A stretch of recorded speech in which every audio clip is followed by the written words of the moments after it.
Tapi sebelum menonton, jangan lupa klik tombol subscribe and loncengnya.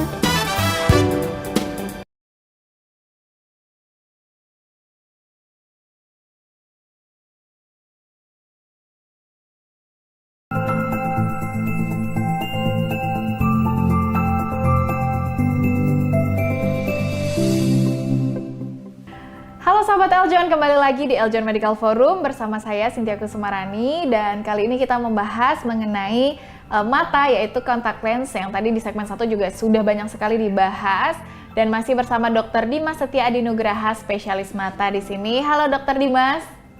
Halo Cynthia. Oke, kita lanjutkan lagi ya dokter, berbicara mengenai kontak lens.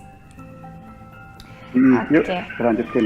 Nah, tadi kan dokter kita berbicara tentang kondisi seperti apa yang membuat seseorang tidak bisa menggunakan kontak lens ini ya dokter ya.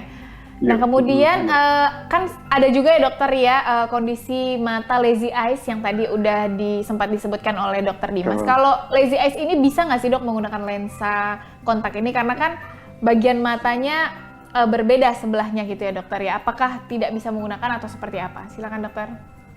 Oke.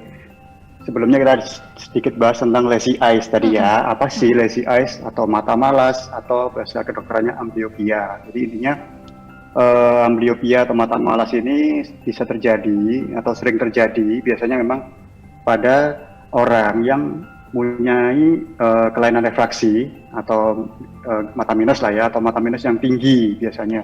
Mata minus yang tinggi yang tidak dikoreksi sejak dini. Jadi dari kecil sebetulnya dia minusnya gede gitu, tapi nggak ketahuan, seperti saya bilang tadi, nggak ketahuan.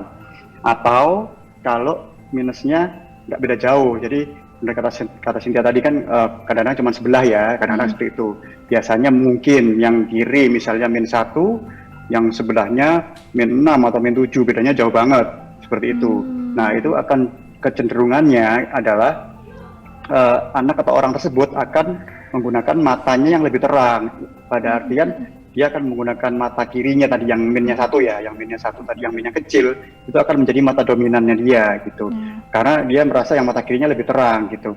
Yang kanan itu karena minnya gede banget, jadi kabur banget, dia akan mengabaikan mata yang itu, sehingga karena dia sehari-hari fokus pakai mata kiri, nah lama-kelamaan mata yang kanan ini nggak pernah fokus, dia nggak pernah bisa fokus, sehingga istilahnya dia tidak terfiksasi kepada satu titik. Kalau kita ngelihat misalnya kita misalnya ngelihat ada sepatu bagus tuh, nah, kan pasti dua matanya kan lihat fokus ke itu gitu kan lah.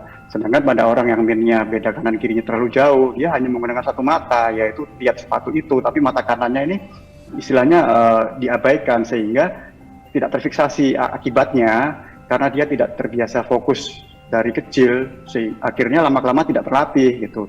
Ya intinya semua organ di tubuh kita kalau tidak dilatih dari awal, dari kecil kan pasti sulit ya. Misalnya kita nggak pernah pakai makan ini buat tangan dari kecil sampai sekarang kan pasti dia akan istilahnya tangannya akan loyo, akan seperti itulah ya. Nah ini sama di mata seperti itu, karena dia tidak pernah dipakai dari kecil, tidak pernah fokus, akhirnya dia tidak terfiksasi dan cenderung kadang-kadang disertai oleh dengan mata juling. Nah, jadi salah satu penyebab mata juling itu adalah minus tinggi yang tidak terkoreksi dengan baik, sehingga tidak pernah terfiksasi. Jadi ada double nih, dia sudah juling, udah mata malas, juling pula gitu. Jadi seperti itu. Jadi matanya kayak istilahnya apa yang gelambiar. Kalau orang Jawa ngomongnya gelambiar gitu ya. Jadi dia istilahnya sibuk sendiri istilahnya. Jadi dia nggak pernah fiksasi, akhirnya matanya kemana-mana. Nah itu jadi kayak mata juling tadi. Nah kalau sudah terjadi amblyopia atau mata malas, itu berarti penglihatannya sudah tidak bisa dikoreksi dengan baik lagi gitu. Walaupun dikasih koreksi, misalnya saya bilang tadi, misalnya dia -6, -7 lah ya. Walaupun kalau sudah muncul mata malas, walaupun kita kasih ukuran yang sebenarnya, kita kasih -6 atau -7, itu hasilnya akan berbeda dengan mata yang masih sehat gitu, mata yang masih istilahnya belum terjadi mata malas. Karena kalau belum terjadi mata malas, dia dikoreksi ukurannya, harusnya dia bisa terkoreksi dengan baik, jadi bisa fokus lagi ke awalnya, dia bisa kembali fokus dengan kacamata atau kontak lens. Tapi kalau sudah terjadi mata malas, dalam artian dia sudah tidak bisa terfiksasi lagi, itu adalah suatu kerusakan yang permanen. Jadi udah nggak bisa diapa-apain lagi sehingga kalau sudah terjadi mata malas tadi. Sehingga dengan koreksi kacamata ataupun kontak lens sekalipun itu tidak bisa mengobati mata malas. Jadi sampai sekarang ini belum ada obatnya mata malas itu. Begitu. Jadi makanya sebagai orang tua mungkin ya harus lebih waspada. Makanya kalau saya bilang tadi, kalau misalnya orang tua pakai kacamata, terutama minusnya gede, ya harus waspada, diperhatikan anak-anaknya ini jangan sampai kelewatan, jangan sampai terjadi mata malas tadi. Karena kadang-kadang ngentengin, dipikirnya ntar udah gede juga gampang, ntar dilasik misalnya gitu. Nggak bisa. Jadi intinya kalau sudah ambliop mau lasik sekalipun nggak bisa. Jadi ada beberapa pasien saya yang intinya yaitu tadi dia mata sebelahnya masih bagus karena dia pakai mata itu terus, sedangkan mata kanannya, mata satunya sudah ambliop, minta lasik juga tetap nggak bisa. Intinya tidak ada koreksi. Jadi walaupun dengan kontak lens atau operasi sekalipun tidak bisa mengobati mata malas seperti itu. Oke, jadi memang harus mata itu harus dicek sejak dini juga ya dokter. Betul ya. Betul sekali. Ya, seperti saya bilang tadi, jadi patokannya kalau bisa jangan lewat dari umur 7 tahun, karena kalau sudah umur 7 tahun biasanya sudah agak terlambat, apalagi kalau minnya gede banget. Kalau kecil-kecil ya masih aman lah ya, tapi kalau udah minnya gede banget biasanya telat. Ya. Jadi saran kami sih kalau dokter mata jangan lewat dari 7 tahun. Jadi kalau misalnya di bawah 7 tahun masih bisa diterapi gitu ya dokter ya. Betul. Masih kalau dia di bawah 7 tahun dikoreksi dengan ukuran yang power yang full, maksudnya dengan ukuran dia sebenarnya, itu sangat membantu sekali ke depannya gitu. Oke, baik. Oke. Nah, kemudian dokter, untuk penggunaan kontak lens ini sebaiknya itu sehari berapa lama sih dokter boleh kita gunakan gitu? Jadi sebaiknya tidak terlalu lama sebetulnya. Jadi ya itu tadi, tidak ada patokan khusus.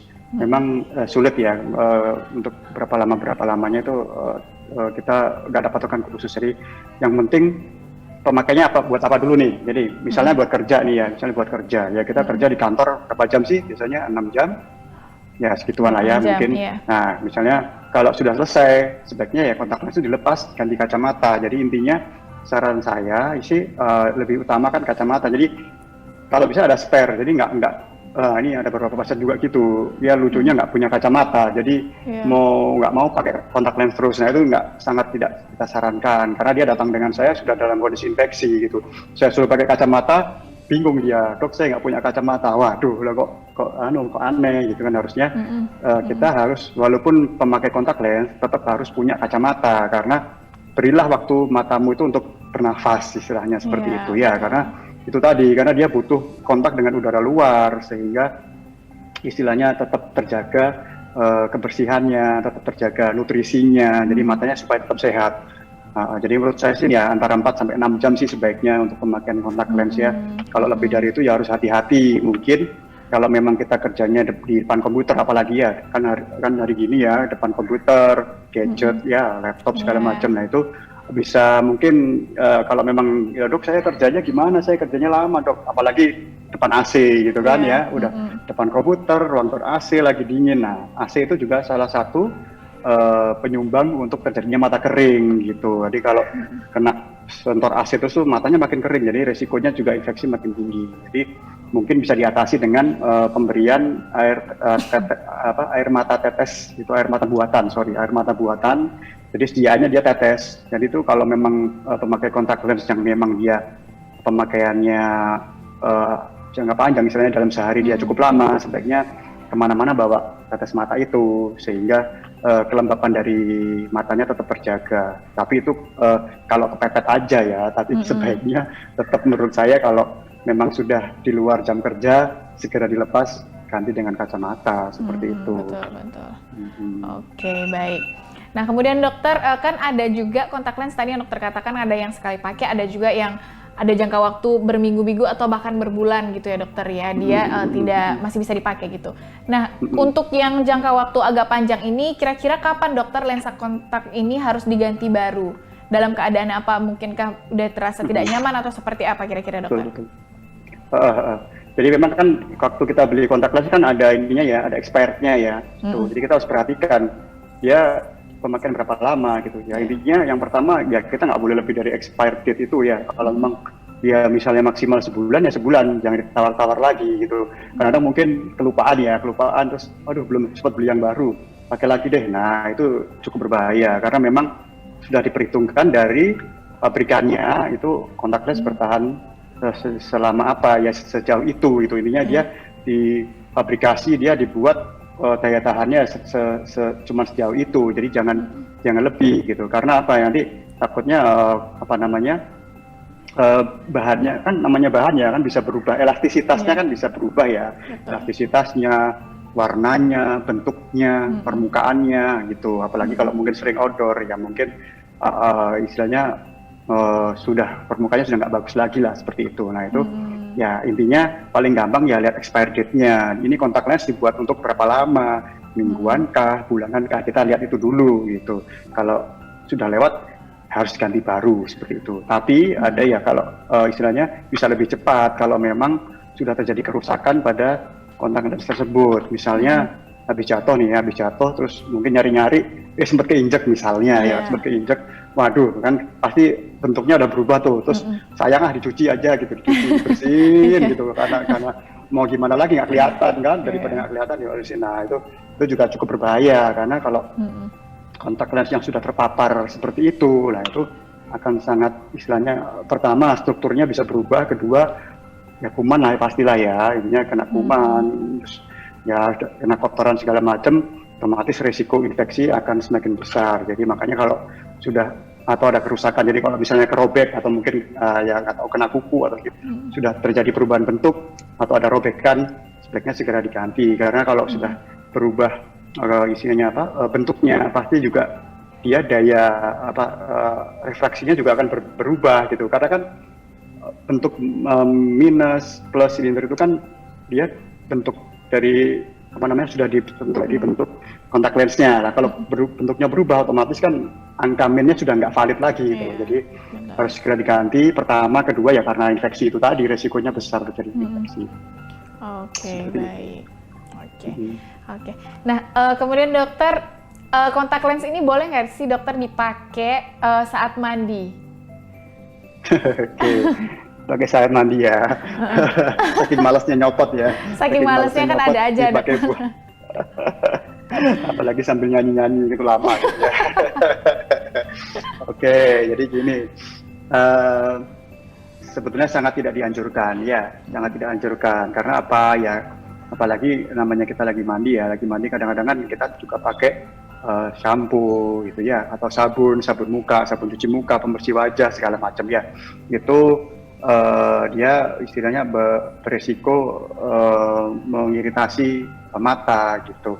Orang mata yang sehat aja, misalnya kita habis nggak sengaja kemasukan sampo nih, kan perih banget kan gitu loh, perih banget, dan itu pun mata juga bisa merah berhari-hari gitu kalau misalnya kita kemasukan bahan kimia, salah satunya sabun itu kan dia bersifat basah ya, justru bahan kimia yang bersifat basah justru berbahaya banget buat mata gitu. Jadi resiko sudah kalau nggak pakai kontak lens aja bisa infeksi, bisa radang, apalagi kalau pakai kontak lens gitu. Jadi sebaiknya jangan, apalagi mikirnya kan kena air dok, kena air kan bersih, kena sabun bersih. Enggak juga gitu, karena kontak lens bukan dicuci dengan air ya, beda. Pembersih kontak lens itu bukan air, misalnya ya memang kandungannya salah satunya air ya, tapi intinya dia sudah diatur sedemikian rupa istilahnya kandungannya, sehingga dia istilahnya asam basanya sudah terjaga dengan baik. Jadi bukan sekedar air bersih aja gitu, enggak bisa. Jadi jangan sekali-sekali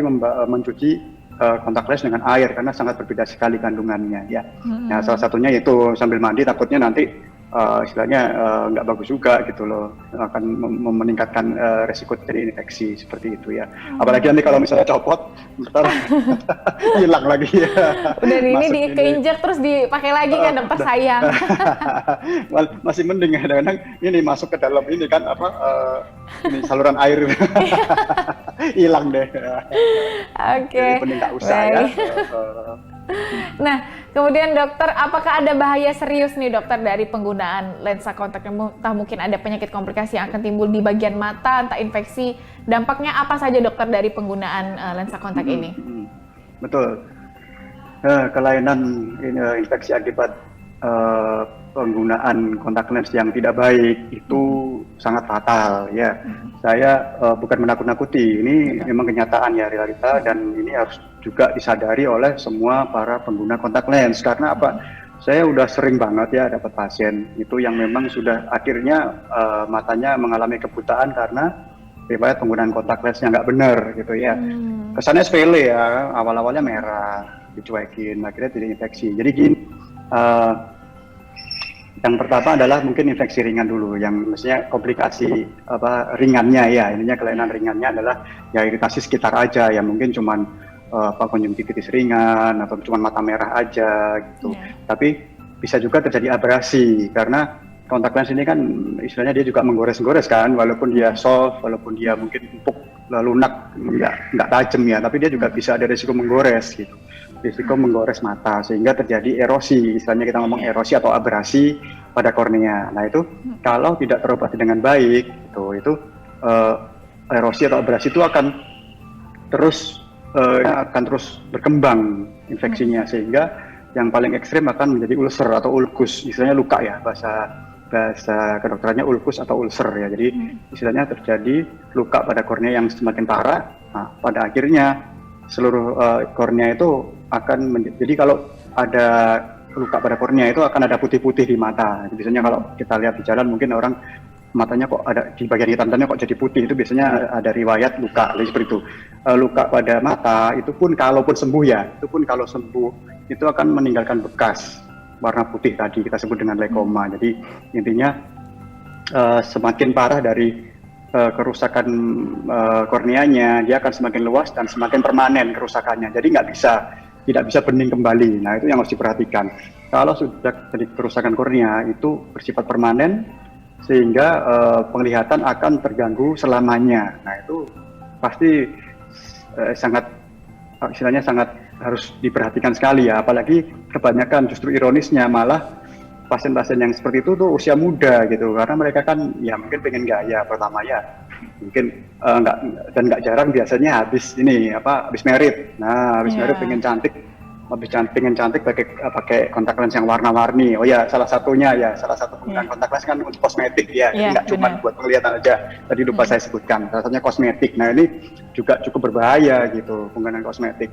Jadi nggak tahu gimana, mungkin nggak bener atau kena make up atau gimana, terus tiba-tiba mata merah dia nggak segera diobati, datang ke saya udah luka, udah ada nanah lagi di dalamnya. Waduh, nah itu yang sangat kita takutkan. Jadi kadang-kadang kuman penyebab infeksi pada kontak lens ini cukup berbahaya. Jadi kadang-kadang hitungan hari, bahkan cuma hitungan hari loh ya, 3 hari aja bisa langsung gitu loh. Jadi makanya jangan main-main, istilahnya kalau memang nggak rajin bersih-bersihin janganlah ya. Nah itu masih permukaan aja. Kalau misalnya masih istilahnya masih belum terobati dengan baik, kan ada yang mungkin pasien bandel ya, cuek aja diobati sendiri. Nah itu yang paling ekstrim, takutnya dari ulkus dia akan perforasi, takutnya ditembus karena kan kornea kan ada ketebalannya kan ya. Semakin dia terabrasi, semakin dia luka, ketebalannya akan makin berkurang sehingga akhirnya bisa jebol, istilahnya gampangnya gitulah. Sehingga nanti kornea bisa melting. Yang ditakutkan adalah isi bola matanya bisa keluar. Kalau dia udah jebol, isi bola matanya keluar. Nah itu udah nggak karu-karuan, itu pasti kita harus operasi untuk mengambil isi bola matanya. Nah itu yang sangat tidak kita inginkan gitu. Makanya penglihatan kita kan sangat berharga sekali ya, apalagi yang usia muda yang masih produktif. Nah sebaiknya jangan main-main ya, bukan nakut-nakutin, cuman kalau memang kamu mau pakai kontak lens ya kamu harus aware itu adalah resikonya. Jadi segala aturan yang harus dilakukan ya sebaiknya dilakukan secara disiplin gitu. Oke, baik. Jadi memang berbahaya ya dokter ya, bahkan bisa sampai infeksi dan lain-lain. Kalau bisa pakai kacamata aja lah gitu loh kalau menurut saya ya. Lebih aman ya dokter ya. Kenapa? Oke. Nah untuk misalnya dokter ada juga orang yang habis operasi mata gitu ya dokter ya, kemudian dia mau pakai kontak lens, entah mungkin hanya untuk estetika kah, yang tadi kosmetik yang dokter katakan gitu, apakah boleh dokter setelah operasi mata? Bisa, jadi gini, memang tergantung operasi matanya ya. Jadi kadang-kadang kontak lens yang untuk kosmetik itu juga bisa dilakukan pada orang yang memang seperti saya tadi, mungkin dia riwayatnya ulkus tadi ya, riwayat ulkus sudah sembuh nih, terus korneanya putih gitu, terus mungkin dia malu, udah cewek kan ya, cantik tapi kok matanya putih gitu, sedangkan mata satunya misalnya masih bagus. Nah untuk menutupi luka warna putih itu bisa pakai kontak lens yang warna-warni tadi. Intinya untuk menutupi cacatnya itu tadi itu boleh. Kita ada indikasi untuk kosmetik memang. Ada indikasi kosmetik adalah orang-orang dengan kelainan istilahnya mata, di mana matanya itu tidak terlihat bagus gitu, sehingga orang malu, akhirnya kita cuman pakai kontaknya cuman kosmetik aja. Jadi itu ada, itu boleh, memang boleh. Tapi itu tadi kita kan harus cek dulu nih orangnya gimana, itu tadi tetap syarat-syaratnya sama, ininya harus rajin dibersihkan, lebih disiplin, itu sama syaratnya, tapi dia boleh pakai. Terus kalau misalnya operasi apapun itu, misalnya operasi katarak atau mungkin bahkan lasik ya, Jadi gini, semua pada mata, terutama pada daerah kornea itu efek sampingnya adalah mata kering. Jadi orang-orang yang habis operasi katarak atau operasi lasik itu ada efek samping, produksi air mata sangat menurun, sehingga matanya lebih rentan kering, sehingga lebih rentan terjadi infeksi atau iritasi, sehingga pemakaian kontak lens itu juga harus ekstra hati-hati. Jadi kalau orang yang habis operasi mata justru harus lebih ekstra hati-hati, karena matanya akan sangat rentan sekali terjadi iritasi. Kita tidak melarang, tapi ya itu tadi lebih aware aja gitu. Kalau memang dia tahu resikonya, dia tahu istilahnya bagaimana cara perawatannya, it's okay gitu, kita nggak masalah. Oke, silakan pakai kontak lens. Tapi kalau misalnya dia cuman mau gaya-gayaan aja misalnya, mending nggak usah lah gitu loh. Kalau buat gaya-gayaan aja mending nggak usah gitu. Jadi daripada nanti terjadi yang tidak diinginkan gitu ya. Tapi kalau memang indikasi kosmetik yang memang membantu menutupi cacatnya, nah itu masih oke lah kalau menurut saya seperti itu. Oke, baik. Nah, karena cukup berbahaya ya dokter ya penggunaan kontak lens ini. Jadi bagaimana dokter supaya aman dan bagaimana merawat penggunaan ini supaya kita mencegahlah terjadinya infeksi gitu dokter. Betul. Jadi intinya yang pertama ya harus rajin menjaga kebersihan. Rajin menjaga kebersihan dalam artian itu kontak lens ya kita harus siap ya, kalau namanya pakai kontak lens kan harus bawa pembersih kemana-mana ya. Misalnya harus sering-sering cuci gitu. Kalau memang kalau lagi nggak dipakai harus ditutup yang benar, disimpan istilahnya di tempatnya, kan ada tempat kontak lens tuh ya, ditutup, ditaruh di tempat yang sejuk seperti itu. Ininya penyimpanannya harus bagus, jangan kena panas segala macam ya, karena nanti takutnya merusak komposisinya seperti itu. Kemudian intinya yang menjaga kelembapan mata seperti tadi, kelembapan mata itu bisa pakai tetes mata, air mata buatan istilahnya ya. Itu biasanya sih banyak sih di apotek itu bisa beli, namanya bilang aja air mata buatan tuh pakai secara rutin. Jadi mungkin apalagi orang yang memang resikonya kering dari awalnya misalnya pekerjaan sudah bilang komputer itu kan kita kadang-kadang liatin komputer itu tanpa sadar itu kita tuh jarang kedip, mungkin sebenarnya nggak sadar ya, tapi kita secara karena keasikan nih, misalnya nonton film, apalagi nonton film gitu kan, kita keasikan, itu frekuensi kedip mata kita sangat menurun, sehingga sedangkan kedipan mata itu memicu produksi air mata. Jadi setiap kita kedip itu mata kita memproduksi air mata. Otomatis kalau kita jarang kedip, produksi air mata menurun. Kedua, penguapan air mata lebih banyak karena kita sering buka mata. Nah, itu makanya kalau lihat komputer segala macam itu resiko penguapan air mata lebih banyak, sehingga lebih kering, sehingga harus rajin-rajin netesin matanya, dijaga kelembapannya seperti itu. Terus kalau memang sudah waktunya off, udah nggak kerja, sebaiknya ganti kacamata. Jadi intinya kita harus punya spare kacamata. Jadi nggak boleh hanya menggantungkan pada kontak lens, karena itu nggak bagus. Jadi intinya yaitu tadi beri waktu untuk mata kita beristirahat. Jadi jangan ditutup kontak lens terus, karena itu akan memicu infeksi dan segala macamnya tadi. Seperti itu sih menurut saya ya. Yang penting jangan lupa bawa pembersihnya kemana-mana. Itu kadang gitu kan, kadang mungkin udah buru-buru ke kantor lupa. Nah, karena itu beda ya dokter ya, cairan untuk soft lens sendiri dengan cairan yang air mata buatan itu beda ya dokter ya. Bener, beda banget. Jadi bukan berarti yang buat soft lens boleh tuangin ke mata, nggak boleh. Jadi ada khusus untuk mata sendiri, untuk kontak lensnya sendiri. Jadi kalau memang kita kerja, ya udah tinggalin aja beliin aja satu, ditinggal di kantor, satunya di rumah. Jadi kita nggak ada resiko ketinggalan seperti itu. Oke, baik. Nah, kemudian dokter terakhir nih mau tanya dokter tentang katanya penggunaan lensa kontak ini bisa yang matanya normal gitu ya dokter ya, ingin menggunakan pakai kontak lens karena estetik itu katanya bisa membuat matanya bermasalah jadi minus atau plus, atau misalnya yang sudah memang minus atau plus karena pakai kontak lens bisa bertambah minus atau plusnya ini. Apakah ini benar dokter? Ya, jadi begini, intinya kelainan refraksi baik itu mata minus, silinder atau plus itu tadi itu adalah sebenarnya bawaan. Jadi itu sebenarnya bukan penyakit, itu adalah bawaan dari kita lahir. Jadi kita terlahir sebenarnya sudah tertakdirkan seperti itu tidak bisa kita hindari. Intinya seperti itu ya, terutama memang keturunan biasanya ya. Jadi bentuk bola mata kita, saya yang minus ini berbeda dengan bola mata normal, di bentuknya agak berbeda. Dan memang kalau resiko ini begini, intinya resiko penambahan min itu kalau kita masih masa pertumbuhan itu akan nambah terus memang. Jadi pakai kacamata atau pakai kontak lens pun tetap akan nambah. Jadi itu bukan sesuatu kelainan ya, memang seperti itu. Kita kan secara anatomis kita kan dari kecil jadi gede kan ya. Otomatis bentuk bola mata kan juga mengikuti gitu kan nggak mungkin badannya aja gede matanya tetap kecil kan nggak mungkin. Jadi intinya bola mata ikut besar sehingga kelainan refraksi itu akan terus bertambah seiring dia makin gede, bentuk bola matanya juga mengikuti gitu. Jadi min itu akan terus bertambah rata-rata secara statistik antara umur 18 tahun atau sampai 21 tahun itu baru mulai stabil gitu. Jadi kalau jadi minnya baru mulai nggak nambah biasanya 18 tahun ke atas sampai sekitar umur 20 21 itu biasanya mulai stabil. Kalau sebelumnya kita misalnya ini kita pakai kacamata atau kontak lens dari umur 14 tahun misalnya, yaitu kita edukasi, kita selalu ngomong ke orang tuanya, Bu ini dipakai pun masih nambah gitu. Jadi bukan berarti jadi kontak lens ataupun kacamata ini bukan obat gitu ya. Dia bukan obat, dia alat bantu. Sehingga kalau masih masa pertumbuhan kita sarankan untuk kontrol minimal 6 bulan sekali gitu. Karena setiap ada perubahan min atau plus itu harus kita ikuti gitu.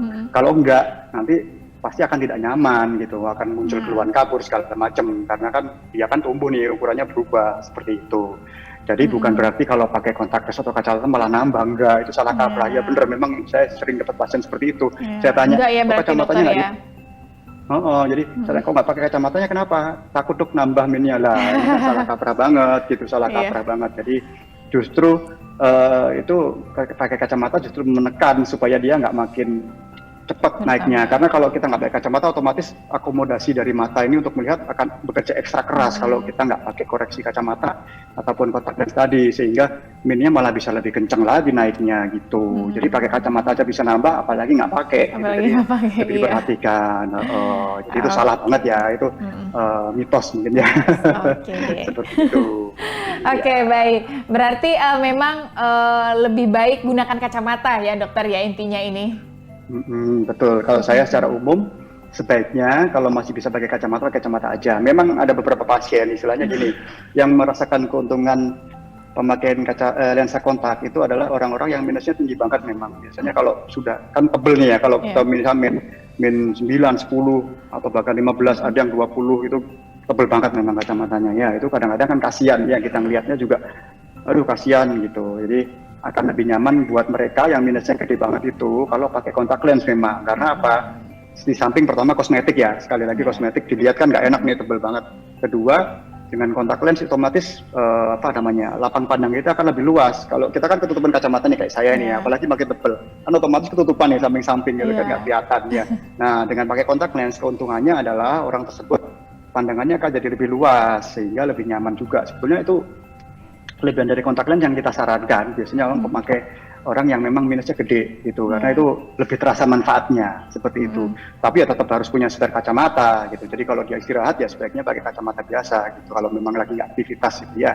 Nah, sehingga intinya kalau min yang gede boleh pakai kontak lens, cukup disarankan. Kedua, orang yang minusnya kanan kiri beda banget. Jadi gini, pemakaian kacamata kalau lebih dari min 3, misalnya yang kiri dia min 3, yang kanan misalnya min 10 misalnya, ada loh, ada banget yang memang bedanya jauh banget. Nah itu akan sangat tidak nyaman memang kalau pakai kacamata, karena kalau biasanya lebih dari 3 dioptri atau mereka itu pusing biasanya kalau Iya. dipaksain. Misalnya aku kasih ini ukurannya -3, ini saya kasih -10, yang ini ukuran aslinya ya misalnya ya, dia -3, -10 dikasih full, itu pasti nggak enak banget, bedanya terlalu jauh. Nah itu salah satu keuntungan kontak lens, itu masih bisa kalau dia kalau bedanya jauh, dia dengan kontak lens masih bisa masih bisa bisa diterima, jadi lebih nggak bikin pusing. Nah itu salah satu indikasi pasien yang kita sarankan untuk penggunaan kontak lens. Tapi kalau di luar itu ya sebaiknya kacamata aja, apalagi kalau minnya kecil, jadi nggak perlulah kayak saya kan curcol ya kalau saya ini kan min 075 ya, min 075, jadi saya lebih pakai kacamata aja lah gitu daripada efek samping yang lain-lain tadi itu. Oke deh, oke baik, luar biasa dokter, terima kasih banyak ya dokter atas informasi dan ilmunya tentang kontak lens hari ini. Sangat banyak sekali yang baru saya dapatkan juga hari ini. Terima kasih banyak ya Dokter Dimas Satya sudah menemani saya hari ini selama 1 jam. Terima kasih banyak. Semoga sehat selalu dan kembali bertugas ya dokter ya. Amin. Terima kasih sama-sama ya. Sehat selalu.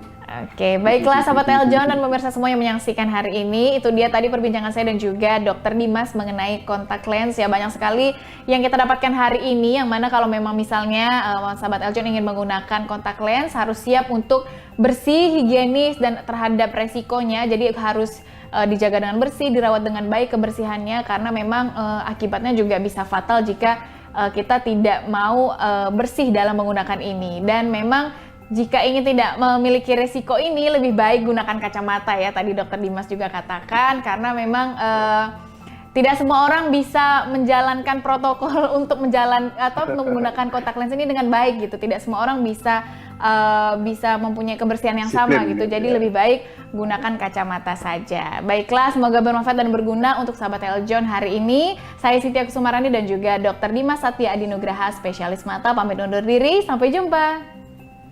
Bye.